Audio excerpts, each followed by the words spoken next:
Mas Vimen ini seolah-olah dia memakai sarung warna putih dan bagian atasnya itu diikat, hampir mirip seperti pocong. Ana gitu rumakseng wengi teguh ayu luputa ing lara luputa pilai kabeh.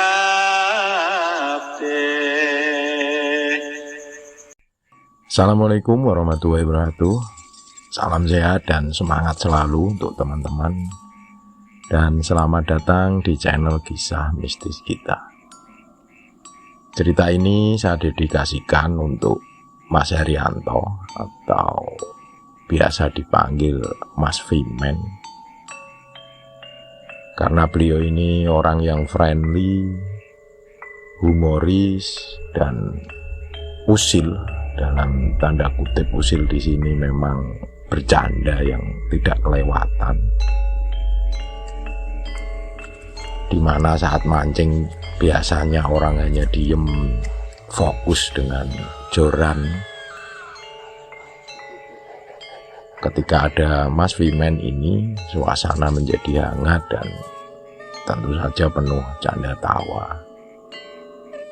Dengan guyonan-guyonan khas beliau, yang misalkan beliau ini memasang umpan, kemudian dilempar ke air. Biasanya dia sambil berteriak, "Mbah, aku njaluk iwake." Atau kadang, "Mbah, putumu mancing sangoni." Yes, bahasa-bahasa guyonan seperti itu. Atau kadang ketika melihat saya atau orang lain yang bahkan tidak dikenal pun, ketika mata kail kami nyantol sesuatu, karena banyaknya terumbu karang di situ, dia lalu bilang, "Wah, ini Mas, jenengan dapat rumah ikan ini, bonusnya ikan." Ya, jadi Mas Vimen ini memang sosok yang ceria dan membuat kami yang mancing itu tambah betah karena ada hiburan gratis dengan guyonan beliau. Dan tepat malam ini adalah 1000 hari beliau meninggal. Cerita ini saya awali dari ketika malam Rabu. Di hari Rabu itu libur. Malam Rabu kami janjian, waktu itu kita janjian siang jam 2, karena biasanya kami mancing jam 2 siang. Kita mulai prepare dan membeli umpan dan lain sebagainya, sampai kemudian kita ke lokasi yang di situ sudah dibangun geladak-geladak dari bambu untuk tempat orang mancing duduk. Sampai biasanya kita pagi hari, kadang tengah malam kita juga pulang kalau memang dirasa waktu kita sudah cukup untuk memancing, meskipun waktu itu tanpa hasil atau kita hanya dapat sedikit, karena memang ini hobi, jadi kan semuanya terasa enjoy dan nyaman. Sampailah di hari Selasa malam Selasa itu, sebelumnya saya janjian sama Mas Vimen ini ketemu di lokasi pemancingan. Kita bertemu sampai jam 2:30 waktu itu, dan kita biasa mulai mancing. dan juga memesan kopi dari warung sebelah yang memang menyiapkan kebutuhan orang-orang mancing. Nah, disitulah seperti biasa saya Mas Wimen itu bercanda ngalor ngidul, dan sampai ketika malam hari sekitar jam 8 waktu itu saya sudah mendapatkan beberapa baramundi, dan Mas Wimen juga sama. Sampai jam 8 itu yang waktu itu memang suasana di lokasi pemancingan yang di atas geledak bambu, gelap suasana karena memang tidak ada penerangan. Ketika kami mau memasang umpan ataupun membenarkan senar pancing, kami memakai senter sebagai penerangan. Nah, ketika jam 8 itu tidak seperti biasanya, Mas Wimen ini hanya diam saja termenung. Dan ketika itu saya tanya, Mas, kenapa kok diam aja? Dan beliau menjawab, ora apa-apa kok, hawane beda. Enggak apa-apa kok, hawanya beda. Memang malam itu kondisinya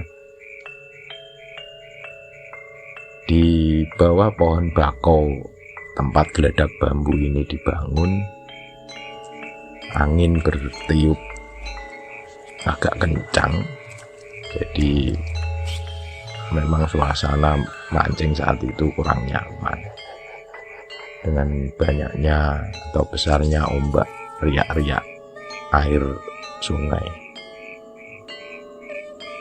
Tapi kami tetap menjalankan aktivitas untuk memancing tersebut, dan Mas Wimen ini entah berapa lama dia hanya duduk termenung aja, tidak melakukan apapun seperti biasanya yang usil. Sampai kemudian ketika saya melihat jam tangan sekitar jam 9 itu, saya melihat ke arah Mas Wimen lagi. Saat itu saya agak kaget. Mas Wimen ini seolah-olah dia memakai sarung warna putih dan bagian atasnya itu diikat, hampir mirip seperti pocong, dengan posisi duduk memegangi joran. Nah, tak pikir waktu itu kan, wah ini guyonan nah ini Mas Wimen. Tak pikir waktu itu Mas Wimen bercanda lagi, lalu kan tak bilangi, loh Mas, kok sampean itu bawa sarung putih kok medeni wong. Loh Mas, jenengan kamu pakai sarung putih itu kan malah menakuti orang. Mas Wimen ini menengok ke saya dengan bahasa yang kasar waktu itu. Cangkemmu, mulutmu itu, saya tidak pakai sarung putih kok. Niatmu hanya nakut-nakutin. Ya, waktu itu saya bilang, iya bener Mas, saya lihat. Dan saya pikir memang saya berhalusinasi ketika saya agak mendekat, karena waktu itu jarak saya sekitar 15 meter dengan kondisi gelap. Begitu saya mendekati Mas Wimen ini, memang ternyata dia nggak pakai sarung putih. Dan disitulah ya benar-benar saya berpikir bahwa saya berhalusinasi. Akhirnya saya kembali lagi. Setelah saya duduk, tiba-tiba tercium aroma parfum yang dipakai orang meninggal, seperti bau-bau melati atau dicampur kapur barus. Dan waktu itu saya juga langsung ngomong ke Mas Wimen, "Lho iki minyak aneh Mas, kok mambunya kayak orang mati, kok baunya seperti orang mati."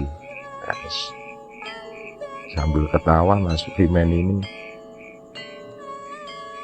ya sama, dia berkata kasar lagi dan bilang, "Masih irungmu gosok, hidungmu busuk ini." Ya sampai di situ saya biarkan aja, dan selesai tengah malam Mas Wimen ini mendekati saya,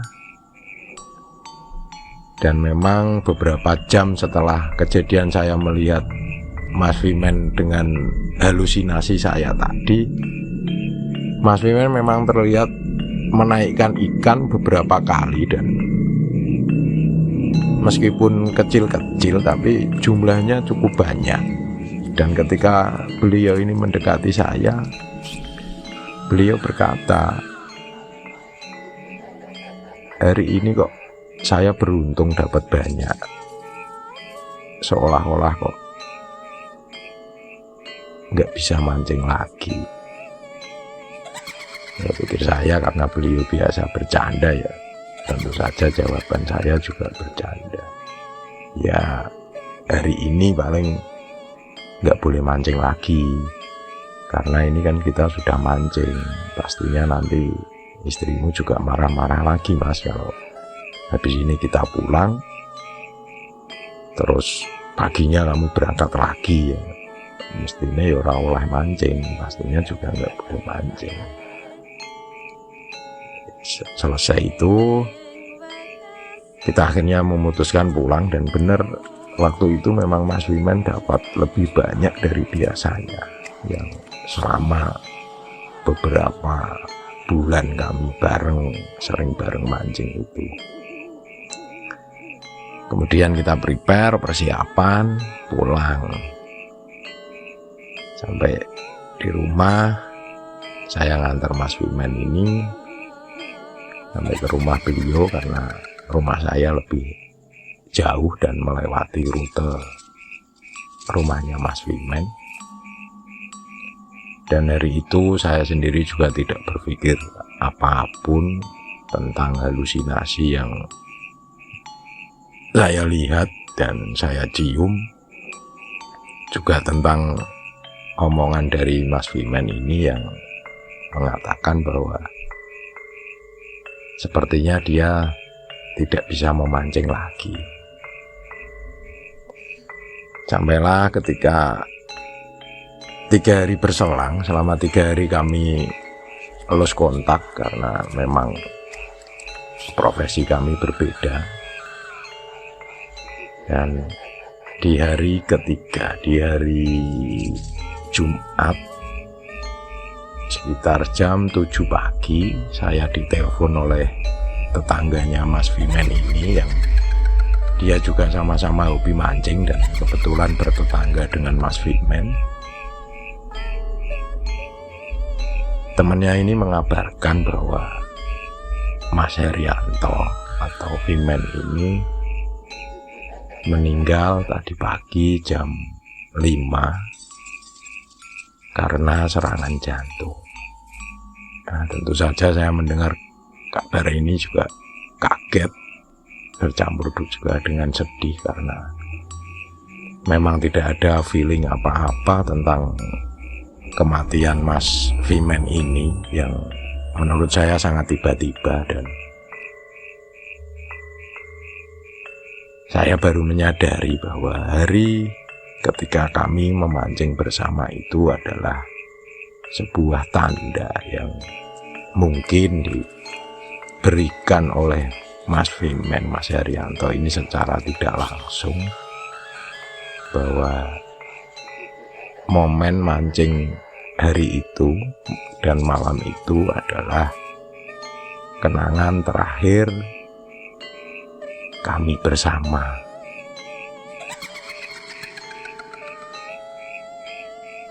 Ya seperti itu teman-teman ceritanya. Ini saya menceritakan karena memang beliau orang baik dan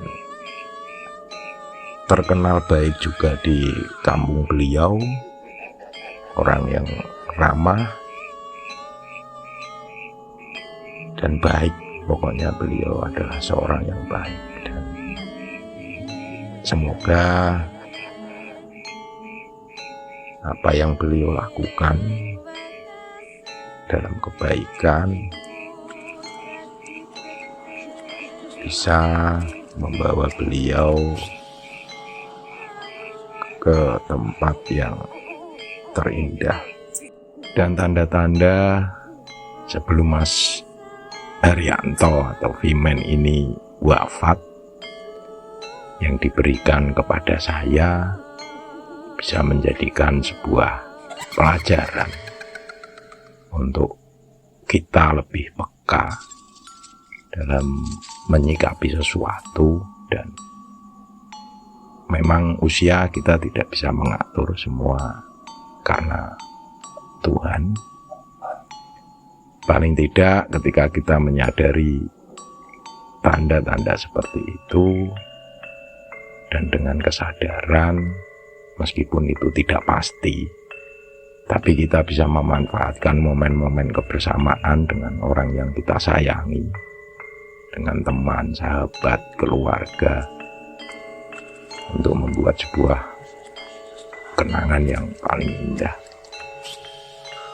Demikian teman-teman cerita ini saya sampaikan.